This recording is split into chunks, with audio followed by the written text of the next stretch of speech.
Welcome to my Steps with Jesus channel.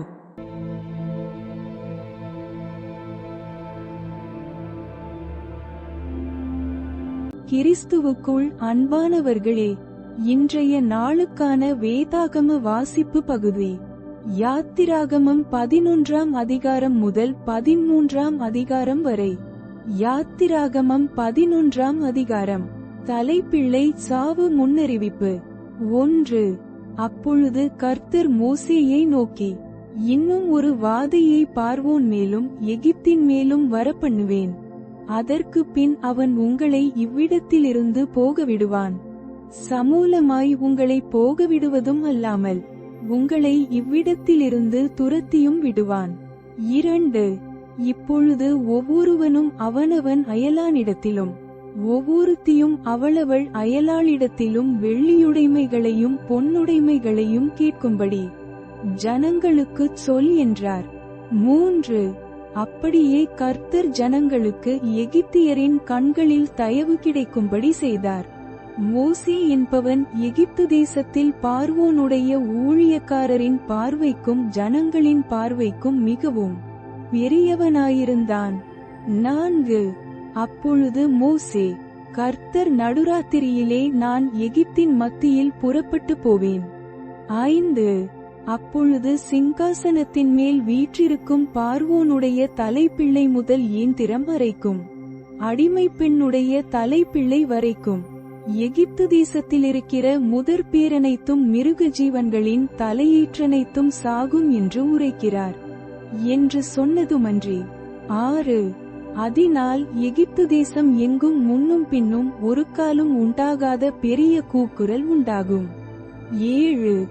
ஆனாலும் கர்த்தர் எகிப்தியருக்கும் இஸ்ரவேலருக்கும் பண்ணுகிற வித்தியாசத்தை நீங்கள் அறியும்படிக்கு இஸ்ரவேல் புத்திரர் அனைவருக்குள்ளும் மனிதர் முதல் மிருக ஜீவன்கள் வரைக்கும் ஒரு நாயாகிலும் தன் நாவை அசைப்பதில்லை.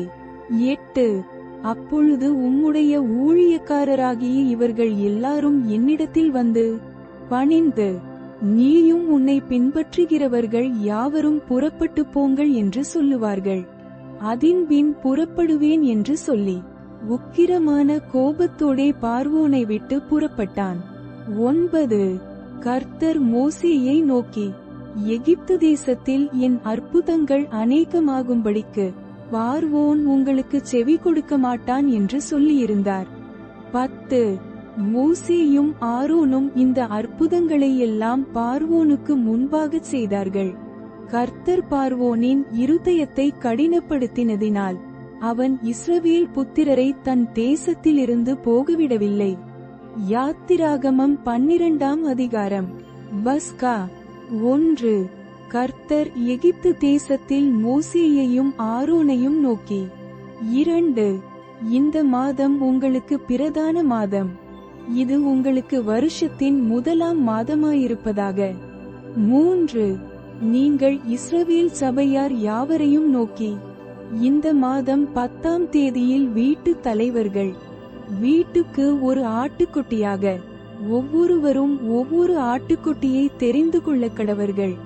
4. ஒரு வீட்டில் இருக்கிறவர்கள் ஒரு ஆட்டுக்குட்டியை புசிக்கிறதற்கு போதுமான பேர்களாயிராமற் போனால் அவனும் அவன் சமீபத்தில் இருக்கிற அவனுடைய அயல் வீட்டுக்காரனும் தங்களிடத்திலுள்ள ஆத்துமாக்களின் இலக்கத்திற்குத்தக்கதாக ஒரு ஆட்டுக்குட்டியை தெரிந்து கொள்ள வேண்டும். அவனவன் புசிப்புக்குத்தக்கதாக இலக்கம் பார்த்து ஆட்டுக்குட்டியை தெரிந்து கொள்ள வேண்டும். 5. அந்த ஆட்டுக்குட்டி பழுதட்டதும் ஆணும் ஒருவயதுள்ளதுமாய் இருக்க வேண்டும். செம்மறியாடுகளிலாவது வெள்ளாடுகளிலாவது அதை தெரிந்து கொள்ளலாம். 6. அதை இந்த மாதம் 14ஆம் தேதி வரைக்கும் வைத்திருந்து இஸ்ரவேல் சபையின் ஒவ்வொரு கூட்டத்தாரும் சாயங்காலத்தில் அதை அடித்து 7. அதின் இரத்தத்தில் கொஞ்சம் எடுத்து தாங்கள் அதை புசிக்கும் வீட்டுவாசல் நிலைக்கால்கள் இரண்டிலும் நிலையின் மேற்சட்டத்திலும் திளித்து 8. அன்று ராத்திரியிலே அதின் மாம்சத்தை நெருப்பினால் சுட்டு புளிப்பில்லா அப்பத்தோடும் கசப்பான கீரையோடும் அதை புசிக்க கடவர்கள். 9. பச்சையாயும் தண்ணீரில் அவிக்கப்பட்டதாயும் அல்ல, அதின் தலையையும் அதின் தொடைகளையும் அதற்குள்ள யாவையும் ஏக்கமாய் நெருப்பினால் சுட்டதாய் அதை புசிப்பீர்களாக. 10 அதிலே ஒன்றையும் விடியற்காலம் மட்டும் மீதியாக வைக்காமல், விடியற்காலம் மட்டும் அதிலே மீதியாயிருக்கிறதை அக்கினியால் சுட்டிருப்பீர்களாக. 11 அதை புசிக்க வேண்டிய விதமாவது, நீங்கள் உங்கள் அறைகளில் கச்சை கட்டிக்கொண்டும் உங்கள் கால்களில் பாதரட்சை தொடுத்துக் கொண்டும் உங்கள் கையில் தடி பிடித்துக் கொண்டும் அதை தீவிரமாய் புசிக்க கடவீர்கள். அது கர்த்தருடைய பஸ்கா. 12 அந்த ராத்திரியிலே நான் எகிப்து தேசம் எங்கும் கடந்து போய் எகிப்து தேசத்திலுள்ள மனிதர் முதல் மிருக ஜீவன்கள் மட்டும் முதற்பேராயிருக்கிறவைகளை எல்லாம் அதம் பண்ணி எகிப்து தேவர்களின் மேல் நீதியை செலுத்துவேன். நானே கர்த்தர். 13 நீங்கள் இருக்கும் வீடுகளில் அந்த இரத்தம் உங்களுக்காக அடையாளமாய் இருக்கும். அந்த இரத்தத்தை நான் கண்டு உங்களை கடந்து போவேன். நான் எகிப்து தேசத்தை அழிக்கும் போது அழிக்கும் வாதை உங்களுக்குள்ளே வராதிருக்கும். புளிப்பில்லா அப்ப பண்டிகை. 14 அந்த நாள் உங்களுக்கு நினைவு கூறுதலான நாளாய் இருக்க கடவது. அதை கர்த்தருக்கு பண்டிகையாக ஆசரிப்பீர்களாக. அதை உங்கள் தலைமுறை தோறும் நித்திய நியமமாக ஆசரிக்க கடவீர்கள். 15 புளிப்பில்லா அப்பத்தை 7 நாளளவும் புசிக்க கடவீர்கள். முதலாம் நாளில்தானே புளித்த மாவை உங்கள் வீடுகளிலிருந்து நீக்க வேண்டும். முதலாம் நாள் தொடங்கி 7ஆம் நாள் வரைக்கும் புளித்த அப்பம் புசிக்கிறவன் எவனோ அந்த ஆத்துமா இஸ்ரவேலரிலிருந்து அறுப்புண்டு போவான். 16 முதலாம் நாளில் பரிசுத்த சபை கூடுதலும் 7ஆம் நாளிலும் பரிசுத்த சபை கூடுதலும் இருக்க வேண்டும். அவைகளில் ஒரு வேலையும் செய்யப்படலாகாது. அவரவர் சாப்பிடுகிறதற்கு தேவையானது மாத்திரம் உங்களால் செய்யப்படலாம். 17 புளிப்பில்லா அப்ப பண்டிகையை ஆசரிப்பீர்களாக. இந்த நாளில்தான் நான் உங்கள் சேனைகளை எகிப்து தேசத்திலிருந்து புறப்பட பண்ணினேன். ஆகையால் உங்கள் தலைமுறை தோறும் நித்திய நியமமாக இந்த நாளை ஆசரிக்க கடவீர்கள். 18 முதலாம் மாதம் 14ஆம் தேதி சாயங்காலம் தொடங்கி மாதத்தின் 21ஆம் தேதி சாயங்காலம் வரைக்கும் புளிப்பில்லா அப்பம் புசிக்க கடவீர்கள். 19 7 நாளளவும் உங்கள் வீடுகளில் புளித்த மா காணப்படலாகாது. எவனாகிலும் புளிப்பிடப்பட்டதை புசித்தால் அவன் பரதேசியானாலும் சுதேசியானாலும் அந்த ஆத்துமா இஸ்ரவேல் சபையில் இராமல் அறுப்புண்டு போவான். 20 புளிப்பிடப்பட்ட யாதொன்றையும் நீங்கள் புசிக்க வேண்டாம். உங்கள் வாசஸ்தலங்களிலெல்லாம் புளிப்பில்லா அப்பம் புசிக்க கடவீர்கள் என்று சொல் என்றார். 21 அப்பொழுது மோசே இஸ்ரவேல் மூப்பர் யாவரையும் அழைப்பித்து, நீங்கள் உங்கள் குடும்பங்களுக்கு தக்கதாக உங்களுக்கு ஆட்டுக்குட்டியை தெரிந்தெடுத்துக்கொண்டு பஸ்காவை அடித்து 22 ஈசோப்பு கொழுந்துகளின் கொத்தை எடுத்து கிண்ணியில் இருக்கும் இரத்தத்தில் தோய்த்து அதில் இருக்கும் அந்த இரத்தத்தை வாசல் நிலைக்கால்களின் மேற்சட்டத்திலும் வாசலின் நிலைக்கால்கள் இரண்டிலும் தெளியுங்கள். விடியற்காலம் வரைக்கும் உங்களில் ஒருவரும் வீட்டு வாசலை விட்டு புறப்பட வேண்டாம். 23 கர்த்தர் எகிப்தியரை அதம் பண்ணுகிறதற்கு கடந்து வருவார். நிலையின் மேற்சட்டத்திலும் வாசலின் நிலைக்கால்கள் இரண்டிலும் அந்த இரத்தத்தை காணும்போது கர்த்தர் சங்காரக்காரனை உங்கள் வீடுகளில் உங்களை அதம் பண்ணுகிறதற்கு வரவோட்டாமல் வாசற்படியை விலகி கடந்து போவார். 24 இந்த காரியத்தை உங்களுக்கும் உங்கள் பிள்ளைகளுக்கும் நித்திய நியமமாக கைக்கொள்ள கடவீர்கள். 25 கர்த்தர் உங்களுக்கு தாம் சொன்னபடி கொடுக்கப் போகிற தேசத்திலே நீங்கள் போய்ச் சேரும்போது இந்த ஆராதனையை கைக்கொள்ள கடவீர்கள்.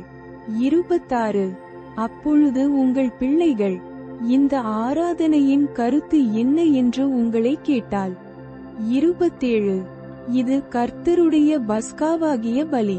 அவர் எகிப்தியரை அதம் பண்ணி நம்முடைய வீடுகளை தப்ப பண்ணினபோது எகிப்தில் இருந்த இஸ்ரவேல் புத்திரருடைய வீடுகளை கடந்து போனார் என்று நீங்கள் சொல்ல வேண்டும் என்றான்.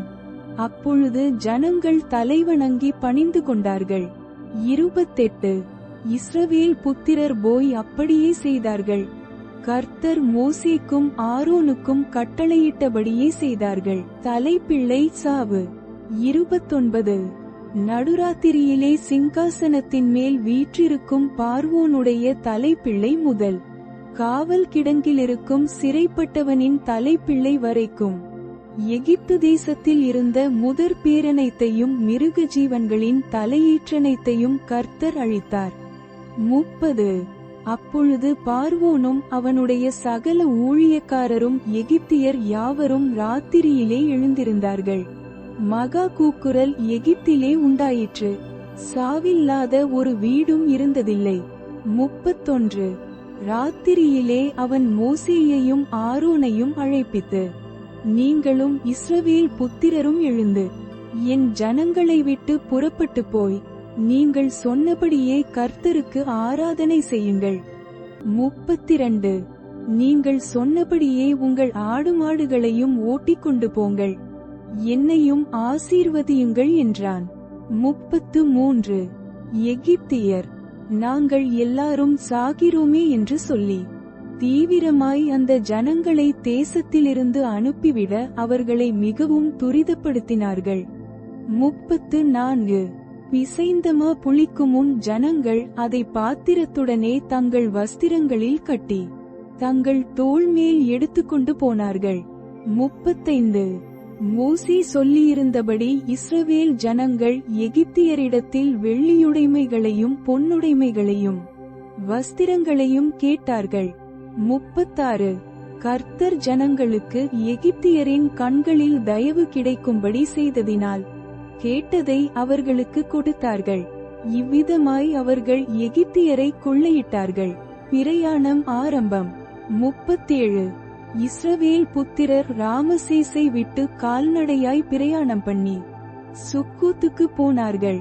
அவர்கள் பிள்ளைகள் தவிர 6 லட்சம் புருஷராயிருந்தார்கள். 38 அவர்களோடே கூட பல ஜாதியான ஜனங்கள் அநேகர் போனதுமன்றி மிகுதியான ஆடுமாடுகள் முதலான மிருக ஜீவன்களும் போயிற்று. 39 எகிப்திலிருந்து அவர்கள் கொண்டு வந்த பிசைந்த மாவை புளிப்பில்லா அப்பங்களாகச் சுட்டார்கள். அவர்கள் எகிப்தில் தரிக்கக்கூடாமல் துரத்திவிடப்பட்டதினால் அது புளியாதிருந்தது. அவர்கள் தங்களுக்கு வழிக்கென்று ஒன்றும் ஆயத்தம் பண்ணவில்லை.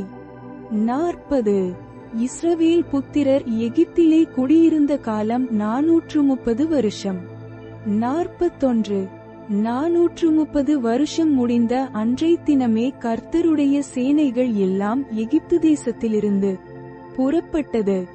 42 கர்த்தர் அவர்களை எகிப்து தேசத்திலிருந்து புறப்பட பண்ணினதினால் இது அவருக்கென்று முக்கியமாய் ஆசரிக்கத்தக்க ராத்திரியாயிற்று. இஸ்ரவேல் சந்ததியார் எல்லாரும் தங்கள் தலைமுறைதோறும் கர்த்தருக்கு முக்கியமாய் ஆசரிக்க வேண்டிய ராத்திரி இதுவே. பஸ்கா ஆசரிப்பு. 43 மேலும் கர்த்தர் மோசேயையும் ஆரோனையும் நோக்கி, பஸ்காவின் நியமமாவது அந்நிய புத்திரன் ஒருவனும் அதை புசிக்க வேண்டாம். 44 பணத்தினால் கொள்ளப்பட்ட அடிமையானவன் எவனும் நீ அவனுக்கு விருத்த சேதனம் பண்ணினபின் அவன் அதை புசிக்கலாம். 45 அந்நியனும் கூலியாளும் அதிலே புசிக்க வேண்டாம். 46 அதை ஒவ்வொரு வீட்டிற்குள்ளும் புசிக்க வேண்டும். அந்த மாம்சத்தில் கொஞ்சமாகிலும் வீட்டிலிருந்து வெளியே கொண்டு போகக்கூடாது. அதில் ஒரு எலும்பையும் முறிக்க கூடாது. 47 இஸ்ரவேல் சபையார் எல்லாரும் அதை ஆசரிக்க கடவர்கள். 48 அந்நியன் ஒருவன் உன்னிடத்திலே தங்கி கர்த்தருக்கு பஸ்காவை ஆசரிக்க வேண்டுமென்று இருந்தால் அவனைச் சேர்ந்த ஆண் பிள்ளைகள் யாவரும் விருத்த சேதனம் பண்ணப்பட வேண்டும். பின்பு அவன் சேர்ந்து அதை ஆசரிக்க வேண்டும். அவன் சுதேசியைப் போல் இருப்பான். விருத்த சேதனம் இல்லாத ஒருவனும் அதில் புசிக்க வேண்டாம். 49 சுதேசிக்கும் உங்களிடத்தில் தங்கும் பரதேசிக்கும் ஒரே பிரமாணம் இருக்க கடவது என்றார். 50 இப்படியே இஸ்ரவேல் புத்திரர் எல்லாரும் செய்தார்கள். கர்த்தர் மோசேக்கும் ஆரோனுக்கும் கட்டளையிட்டபடியே செய்தார்கள். 51 அன்றைய தினமே கர்த்தர் இஸ்ரவேல் புத்திரரை அணியணியாய் எகிப்து தேசத்திலிருந்து புறப்பட பண்ணினார். யாத்திராகமம் 13ஆம் அதிகாரம். முதற்பேறானதை பரிசுத்தப்படுத்துதல். 1 கர்த்தர் மோசேயை நோக்கி, 2 இஸ்ரவேல் புத்திரருக்குள் மனிதரிலும் மிருகஜீவன்களிலும் கற்பந்திறந்து பிறக்கிற முதற்பேறனைத்தையும் எனக்கு பரிசுத்தப்படுத்து, அது என்னுடையது என்றார். புளிப்பில்லா அப்ப பண்டிகை. 3 அப்பொழுது மோசே ஜனங்களை நோக்கி, நீங்கள் அடிமைத்தன வீடாகிய எகிப்திலிருந்து புறப்பட்ட இந்த நாளை நினையுங்கள். கர்த்தர் பலத்த கையினால் உங்களை அவ்விடத்திலிருந்து புறப்பட பண்ணினார். ஆகையால் நீங்கள் புளித்த அப்பம் புசிக்க வேண்டாம். 4 ஆபிப் மாதத்தின் இந்த நாளிலே நீங்கள் புறப்பட்டீர்கள். 5 ஆகையால் கர்த்தர் உனக்கு கொடுப்பேன் என்று உன் பிதாக்களுக்கு ஆணையிட்டதும் பாலும் தேனும் ஓடுகிறதுமான தேசமாகிய கானானியர், ஏத்தியர், எமோரியர், ஏவியர், எபூசியர் என்பவர்களுடைய தேசத்துக்கு உன்னை வரப்பண்ணும் காலத்தில் நீ இந்த மாதத்திலே இந்த ஆராதனையைச் செய்வாயாக. 6 புளிப்பில்லா அப்பத்தை 7 நாளளவும் புசிக்க கடவாய். 7ஆம் நாளிலே கர்த்தருக்கு பண்டிகை ஆசரிக்கப்படுவதாக. 7 அந்த 7 நாளும் புளிப்பில்லா அப்பம் புசிக்க வேண்டும். புளிப்புள்ள அப்பம் உன்னிடத்திலே காணப்பட வேண்டாம். உன் எல்லைக்குள் எங்கும் புளித்த மாவும் உன்னிடத்தில் காணப்பட வேண்டாம். 8 அந்நாளில் நீ உன் புத்திரனை நோக்கி, நான் எகிப்திலிருந்து புறப்படுகையில் கர்த்தர் எனக்கு செய்ததற்காக இப்படி நடப்பிக்கப்படுகிறது என்று சொல்.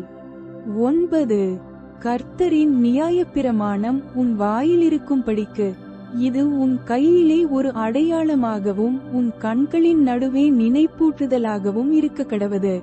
பலத்த கையினால் கர்த்தர் உன்னை எகிப்திலிருந்து புறப்பட பண்ணினார். 10 ஆகையால் நீ வருஷந்தோறும் குறித்த காலத்தில் இந்த நியமத்தை ஆசரித்து வருவாயாக. தலையீற்றனைத்தையும் ஒப்பு கொடுத்தல். 11 மேலும் கர்த்தர் உனக்கும் உன் பிதாக்களுக்கும் ஆணையிட்டபடியே உன்னை கானானியரின் தேசத்திலே வரப்பண்ணி அதை உனக்கு கொடுக்கும் போது 12 கற்பந்திறந்து பிறக்கும் அனைத்தையும் உனக்கு இருக்கும் மிருக ஜீவன்களின் தலையீற்றனைத்தையும் கர்த்தருக்கு ஒப்பு கொடுப்பாயாக. அவைகளிலுள்ள ஆண்கள் கர்த்தருடையவைகள். 13 கழுதையின் தலையீற்றையெல்லாம் ஒரு ஆட்டுக்குட்டியால் மீட்டுக் கொள்வாயாக. மீட்காவிட்டால் அதின் கழுத்தை முறித்து போடு. உன் பிள்ளைகளில் முதற்பேறான சகல நரஜீவனையும் மீட்டுக் கொள்வாயாக. 14 பிற்காலத்தில் உன் குமாரன் இது என்ன என்று உன்னை கேட்டால் நீ அவனை நோக்கி, கர்த்தர் எங்களை பலத்த கையினால் அடிமைத்தன வீடாகிய எகிப்திலிருந்து புறப்பட பண்ணினார். 15 எங்களை விடாதபடிக்கு பார்வோன் கடினப்பட்டிருக்கும் போது கர்த்தர் எகிப்து தேசத்தில் மனிதரின் தலைப்பிள்ளைகள் முதல் மிருக ஜீவன்களின் தலையீற்றுகள் வரைக்கும் உண்டாயிருந்த முதற்பேறுகள் யாவையும் கொன்று போட்டார். ஆகையால் கற்பந்திறந்து பிறக்கும் ஆணையெல்லாம் நான் கர்த்தருக்கு பலியிட்டு என் பிள்ளைகளில் முதற்பேறனைத்தையும் மீட்டுக் கொள்ளுகிறேன். 16 கர்த்தர் எங்களை பலத்த கையினால் எகிப்திலிருந்து புறப்பட பண்ணினதற்கு இது உன் கையில் அடையாளமாகவும் உன் கண்களின் நடுவே ஞாபகக்குறியாகவும் இருக்க கடவது என்று சொல்வாயாக என்றான். மேக ஸ்தம்பமும் அக்கினி ஸ்தம்பமும்.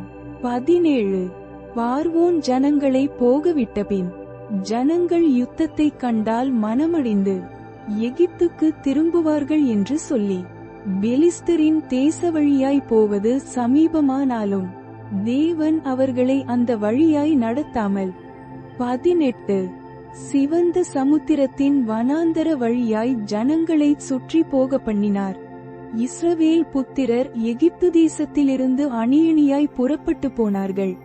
19 மோசே தன்னோடே கூட யோசேப்பின் எலும்புகளை எடுத்துக்கொண்டு போனான். தேவன் நிச்சயமாய் உங்களைச் சந்திப்பார். அப்பொழுது உங்களோடே கூட என் எலும்புகளை இவ்விடத்திலிருந்து கொண்டு போங்கள் என்று யோசேப்பு சொல்லி இஸ்ரவேல் புத்திரரை உறுதியாய் ஆணையிடும்படி செய்திருந்தான். 20 அவர்கள் சுக்கூத்திலிருந்து பிரயாணப்பட்டு வனாந்தரத்தின் ஓரமாய் ஏத்தாமிலே பாளையமிறங்கினார்கள். 21 அவர்கள் இரவும் பகலும் வழிநடக்க கூடும்படிக்கு கர்த்தர் பகலில் அவர்களை வழிநடத்த மேகஸ்தம்பத்திலும் இரவில் அவர்களுக்கு வெளிச்சங்காட்ட அக்கினிஸ்தம்பத்திலும் அவர்களுக்கு முன் சென்றார். 22 பகலிலே மேகஸ்தம்பமும் இரவிலே அக்கினிஸ்தம்பமும் ஜனங்களிடத்திலிருந்து விலகி போகவில்லை.